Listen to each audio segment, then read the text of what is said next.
Look, last night's Kamala Harris interview on Fox was insane. Trump did one also that I think was even more impactful on Univision.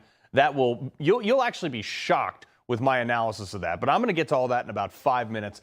But something that is honestly more important than anything is keeping Trump alive. If the Secret Service can't or won't do that, none of these interviews matter.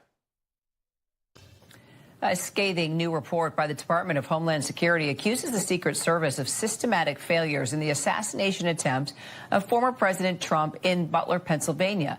The review found numerous mistakes leading up to the incident and deeper issues within the agency. This independent commission warns that without reform for the Secret Service, what we saw in Butler, Pennsylvania can and will happen again.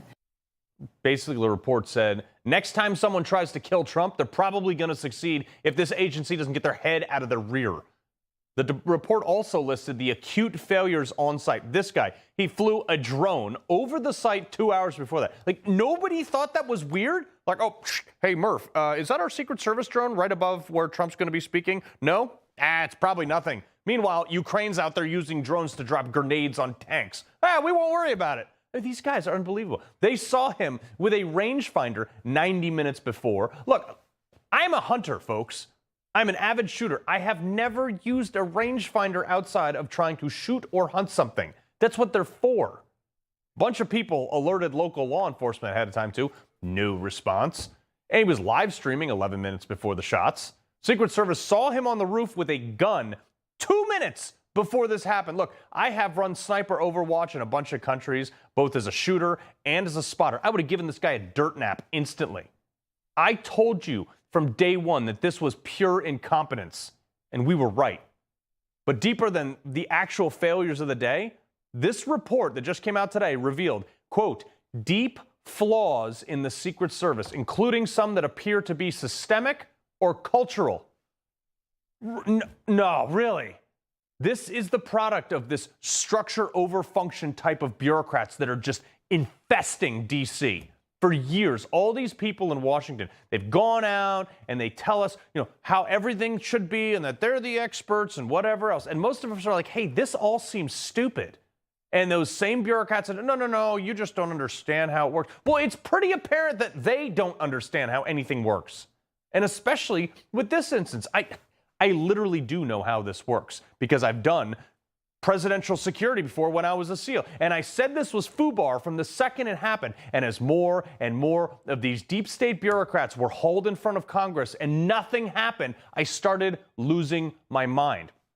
This is our guy. We got to keep him alive. I am screaming at the TV when they lecture us like Kamala Harris did last night about how we should think and how dare you question my logic, Bret Baier.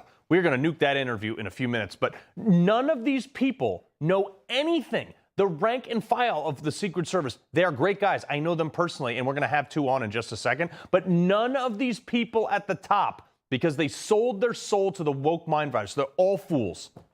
Like, no one asked the question like, hey, why are we redirecting all these resources to DEI training to make sure that we meet racial quotas? And there's not enough women on the team. Are you worried about distracting from the mission?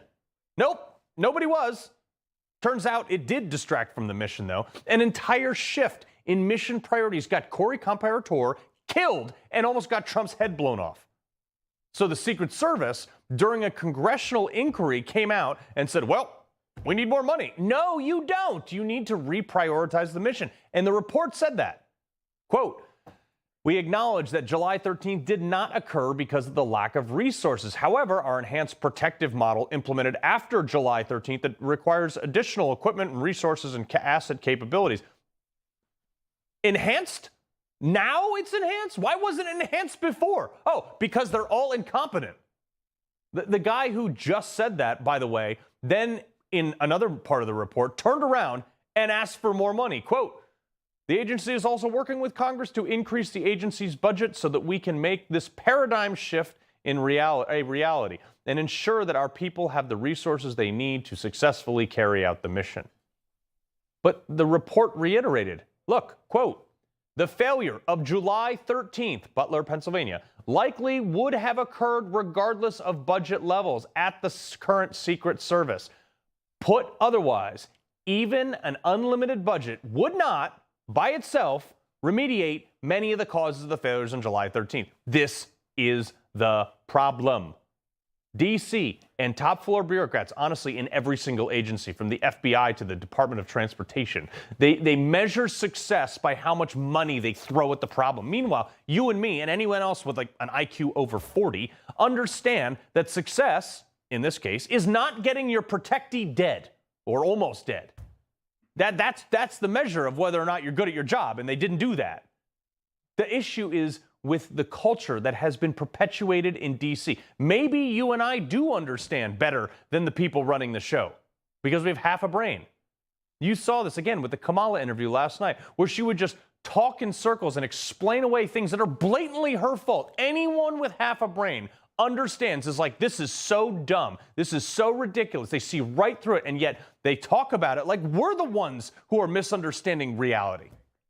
And when they're called on it, they call it an ambush. Oh, we were ambushed by the Fox interview. No, you weren't. These were actual questions. You've just never had to answer them before.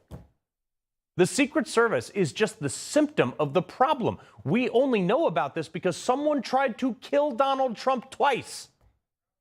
All these people have to go. I mean, get them the hell out of D.C. The people in charge are failures.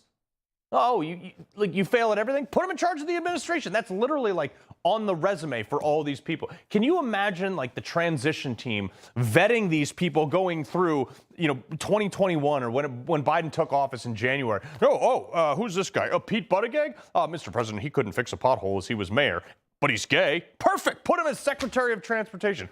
This guy. Retired General Lloyd Austin. Sir, he screwed up the Iraq withdrawal, but he's black, sir. Hot damn, let's make him SEDEF so he can screw up Afghanistan, too, and get a bunch of people killed. Who's this? Jennifer Granholm. What does she know about anything? Put her in charge of energy. We don't need that anyway. Now, look at the price of gas now. How about this one? Ooh, Sam Britton. Sir, she, I don't know. They steal luggage from women on the baggage carousel at airports. Perfect. Put him in charge of our nuclear waste department. Anthony Blinken. Sir, his senior staff has direct ties to Iran. Great, let's make him Secretary of State. Janet Yellen. Sir, she's been wrong about everything and every economic prediction in the past. Great, keep her right where she is at Treasury. It's like the survival of the most idiotic, and we wonder why we have these problems. I agree with this report. Deep flaws in the Secret Service, including some that appear to be systemic or cultural. Yes, that is 100% correct. But it starts way above that. You want to fix it? It starts with throwing 90% of D.C. out of their jobs. You're not going to fix it any other way. He loves the Constitution. He fights for what's right. He hates the bad guys. He's a freedom warrior. He's your freedom warrior. Watch Carl Higbie every weekday on Newsmax.